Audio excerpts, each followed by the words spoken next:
Ini kan pameran ini adalah pameran yang kesekian kalinya dari sebuah komunitas yang kami dirikan tahun 2002, namanya Sanggar Lukis Bruga, bersama pelukis-pelukis senior yang sekarang sudah almarhum, termasuk Pak Tarpi. Jadi ini adalah potret dari kamar ini. Namuddin Abdullah, beliau lulusan ISI Jogja kami mengambil gambarnya dulu lewat Google. Kemudian sanggar itu didirikan dalam kita bisa mengambil langsung dari kami ngambil dulu di Google untuk kami sesuaikan dengan mereka tidak ada wadah untuk menampung mereka. Jadi sanggar itu kami dirikan, kemudian kami ajak mereka untuk berpameran, memperkenalkan mereka sebagai seorang pelukis. Kemudian terus kita coba pameran keliling, termasuk di Taman Budaya itu sudah beberapa kali itu seperti tiap tahun lah kami pameran di situ di Selong. Nah kemudian kami berangan-angan dengan banyaknya kami ini dari komunitas adalah dukungan dari pemerintah, paling tidak ada kebijakan dan kami diberikan ruang untuk ruang pamer seperti Balai Budaya dan sebagainya. Tapi sampai saat ini belum terwujud. Sehingga kami lebih banyak keluar ke Mataram dan sebagainya, itu lebih banyak yang memberi support. Nah termasuk pameran yang ini beliau dari tidak bisa kami serta-merta ketemu orang yang melukis, karena memang kita tidak tawarkan masuk. Oke, kalau gitu kita pameran di hotel tempatnya yang mana kita. Nah ini pameran yang kami angkat itu kebanyakan tema budaya, karena banyak sekali budaya kita sudah ini dia dulu punah dan tidak banyak yang mengenalnya. Di Lombok Timur ini sebagai aksesorisnya ya, karena namanya di pembalap jadi harus ada pakai alat musik dengan ada motor gitu. Maka ini hanya garis-garis saja, sudah ada bentuk gitu. Hilang itu berbentuk. Ada remaja sudah hilang. Nah inilah yang kami mau angkat ini, termasuk penggunaan tembola itu sebanyak hilang. Kayak gitu. Iya, tembola. Kemarin saya waktu pameran di akselerasi Kemenkrab di Taman Budaya, itu yang saya angkat itu tembola bea.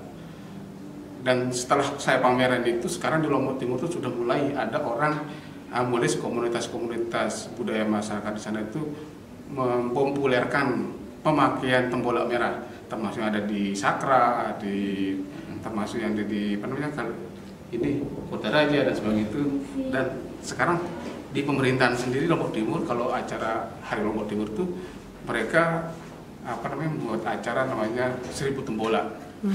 Nah ini kan menarik, ini sesuatu yang kita punya jati diri, tapi itu dulunya hilang. Nah, sekarang sudah mulai kita masyarakat ini sudah mulai sadar untuk menggunakannya. Kalau alasan sendiri pemerintah belum bisa menyediakan tempat pameran ini apa Bang? Nah ini kan kadang-kadang kurang ngerti juga ya, kadang-kadang itu berkaitan dengan politik juga kan. Kalau kami dari seniman ini sangat polos dan ingin membantu dengan kemampuan kami dari seorang seniman untuk membantu pembangunan wilayah kami gitu, karena kami sadar bahwa kami ini juga punya potensi yang harus diperhatikan. Paling tidak kami ada kebijakan ada ruang untuk pamer dan sebagainya seperti itu. Dan alhamdulillah kemarin bupati yang kemarin itu Pak Sugiman ya, alhamdulillah beliau itu sangat welcome ya, sangat welcome, konsen. Bahkan setiap pameran-pameran kami itu beliau yang support dan membeli. Dan harapan kami itu kan sebenarnya seniman ini sederhana saja, ada tempat, kemudian oleh kebijakan pemerintah lukisan teman-teman ini dipajang di kantor masing-masing ya. Jadi ada apresiasi. Nah ini belum sampai saat ini, harapan-harapan kami itu belum terwujud. Gitu. Harapannya dengan pameran ini orang bisa melihat kemudian akan terjadi seperti itu. Ada penghargaan. Ada misalnya kalau di Bali saya lihat itu sinergitasnya tinggi. Usahanya, senimannya, masyarakatnya, sehingga perkembangan seni itu maju. Dan catatan di Bali itu saya perhatikan selama 5 tahun saya di Ubud bahwa PAD terbesar di Bali itu berasal dari seniman. PAD terbesarnya terutama yang ada di Ubud. Nah itulah yang ingin kita pelajari, kita tarik pelajaran seperti itu di daerah kita. mari kita angkat semua kebudayaan ini, seniman ini, melihat pariwisata dan sebagainya itu sebagai bentuk untuk meningkatkan PAD daerah dalam pembangunan itu. Nah, itulah bentuk-bentuk peran kami dari seniman. Tidak banyak seperti yang kami tuntut dengan lain. Kami diberikan fasilitas, diberikan kesempatan, dan ada penghargaan. Artinya ada diberikan waktu, ruang, dan tempat, itu yang sangat kita harapkan kan. Karena kita memang sangat butuh itu tempat, ruang, ada waktu. Dihargailah kita. Sejauh ini komunitas pelukis seperti apa Pak? Apakah udah dunia atau sudah muncul lagi di NTB sendiri? Ya, kami dari komunitas ini sudah berkeliling pameran ke Ambon, ke Jogja, kami ke Jogja pameran. Kemudian ada satu lagi anaknya beliau ini sudah sampai diundang pameran mewakili Indonesia ke California. Ya, anaknya beliau ini dia sekolah di Jogja juga, kemudian mewakili Indonesia pameran di Jogja waktu itu diselenggarakan oleh Red Bull ya di Amerika. Di Amerika ya. Itu. Jadi kalau kami sendiri sudah saya sendiri dari tahun 91 sampai hari ini sampai pameran.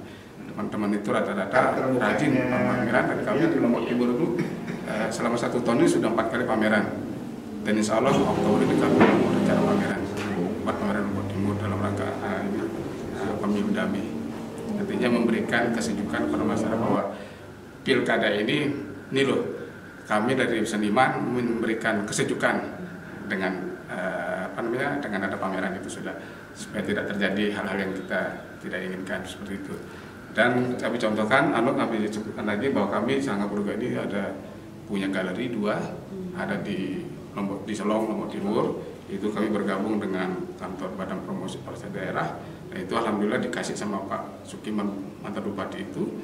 Kemudian ada di TT Batu, kami kerjasama sama pemilik yang di sana, kami mendirikan galeri untuk memberikan kemudahan kepada wisatawan untuk bisa menikmati, dan harapannya ya dibeli gitu. Sebagai bentuk kami juga ingin sejahtera dari apa yang kami lakukan, kan begitu.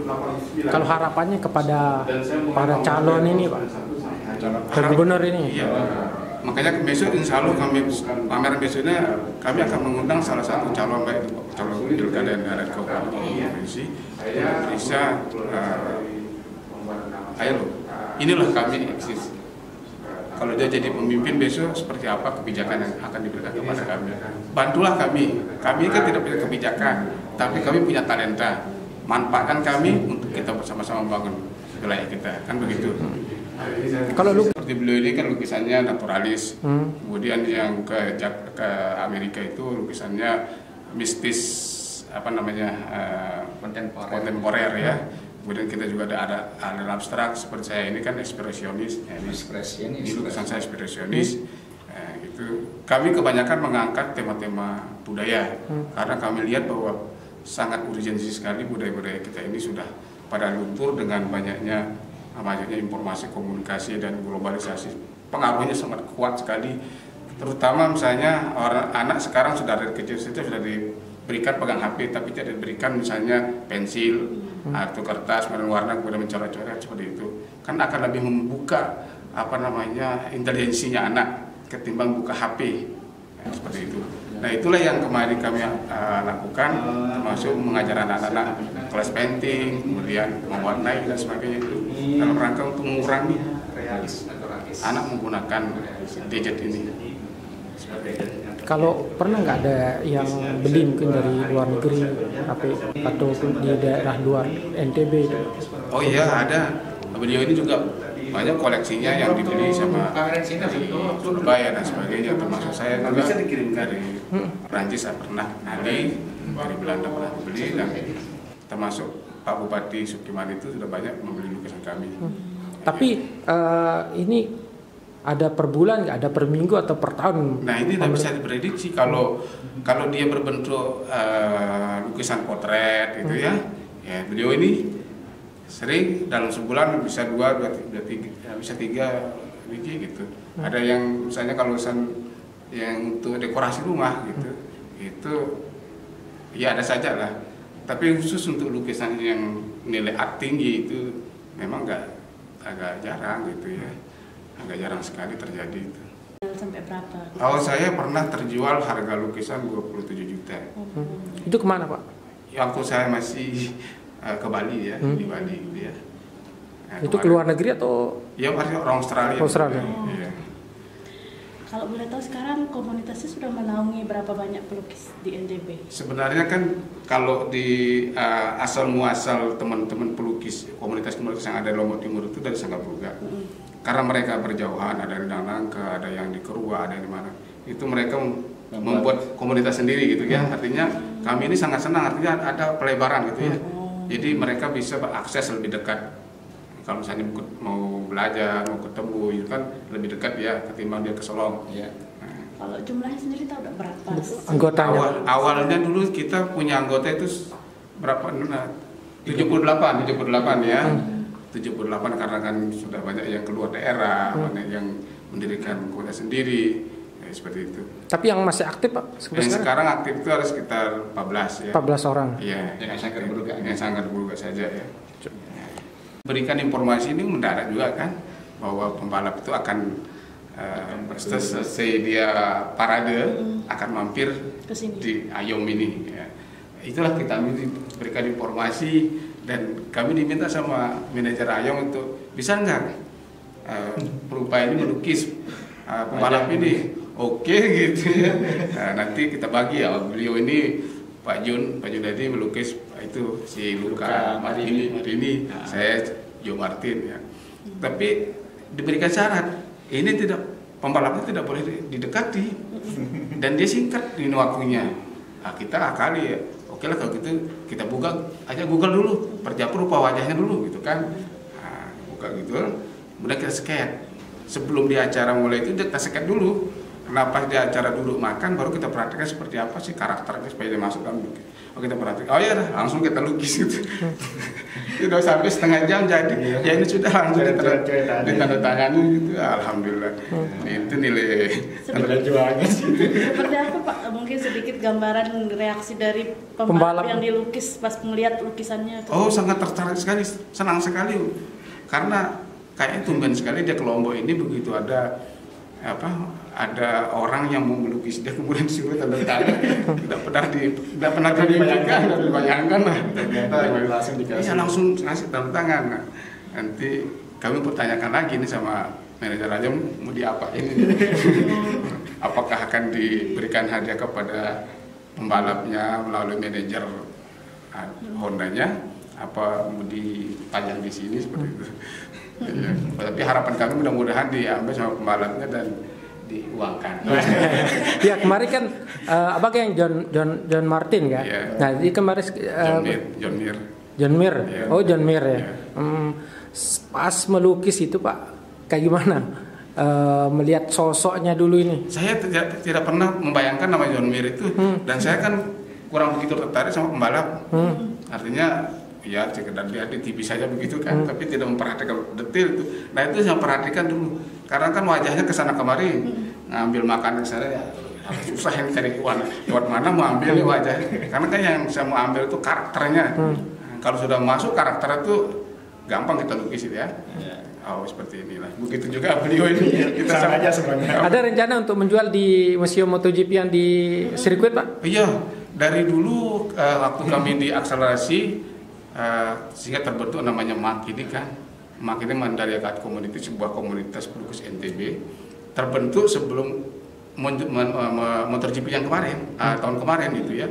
Sehingga ada rencana dari, kalau saya salah dengar itu ada rencana dari MGP ya? Bukan pengembang pariwisata LTDC akan membuat museum seperti itu. Dan kalau kan sekarang sudah terjadi, katanya sudah diresmikan. Kalau kami diberikan kesempatan untuk sana, wah luar biasa, sangat luar biasa. Ada lukisan kita bisa masuk museum ini, masya Allah ya. Nama lengkap Pak? Nama saya Muhammad Zain. Muhammad Zain. Kalau apa? Saya Ahmad Junaidi. Ahmad Junaidi. Pak Junaidi. Ya, kalau Bang? Kayaknya sama aja dengan wajahnya. Jadi kita bingung gitu. Orangnya kayak apa? Jadi kita ngambil aja di Google. Oke. Oh kayak gini wajahnya. Jadi setelah itu kita scan. Jadi scan-nya kita lihat orangnya, oh kayak gini ya, ya udah kita beraber aja. Mana ya ini kan lukis cepat, jadi kita pakai kayak sketch saja. Tapi ada nggak perasaan gimana ketemu langsung sama pembalap itu, Bang? Ya karena kita tuh main ketemu ya pastilah senang juga Bang, ini orangnya kayak gitu. Pasti. Tapi sempat disamperin, Bang? Sempat, tapi jarak jauh kita. Kalau ke depannya enggak, karena kita dilarang kemarin. Jadi cuma lewat aja, oh dia orang. Kalau tanda tangannya sendiri? Langsung Bu, tadi manajer ini yang kita kasih. Nah, Bu manajer kita kasih, manajer langsung ke seperti itu. Kalau kita bicara ide, sebenarnya memang konsep dari AYOM sendiri itu kan memang kita concern dengan 3 hal sebenarnya. Kita concern dengan nature, kita concern dengan people, ya. Itu adalah menjadi concern kita. Culture itu kita. Nah, lukisannya kan sebenarnya salah satu hal yang kita bisa angkat untuk masyarakat kita lebih paham, terutama anak muda nih. Akhirnya kita ketemu dengan beliau yang perupa, yang menurut beliau itu tempat beliau untuk memajang karya mereka tidak banyak, sehingga kami hanya punya venue. Ya udah, ayo kita sama-sama menggunakan venue ini untuk mereka bisa berkarya gitu sebenarnya. Jadi kalau kita bisa idenya, memang garis kami atau concern kami di AYOM kan, karena kita peduli akan nature, people, culture. Nah itu sih sebenarnya dasarnya itu, Bang. Ini kan cukup komunitas pelukis ini aja atau ada komunitas seni yang lain juga bisa di sini? Jadi dari ide awal kan karena saya bertemunya dengan perupa ini, jadi kita mulainya dengan seni lukis.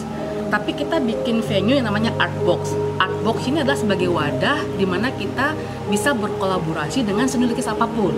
Makanya kita sedang mengundang, memappingkan dengan anak-anak muda, ayo ini kita bisa berkolaborasi nih dengan perupa. Jadi pelukis mengadakan pameran 3 bulan, nanti aktivitas yang lain kita bisa sela-selakan, entah weekend, ada karya belajar melukis yang bisa mereka adakan, atau seni pantomim kah, seni lainnya lagi itu bisa kita kolaborasikan sebenarnya gitu. Jadi di Artbox ini kita ingin menjadi satu wadah yang siapapun bisa berkolaborasi dengan kita. Dan ini gratis.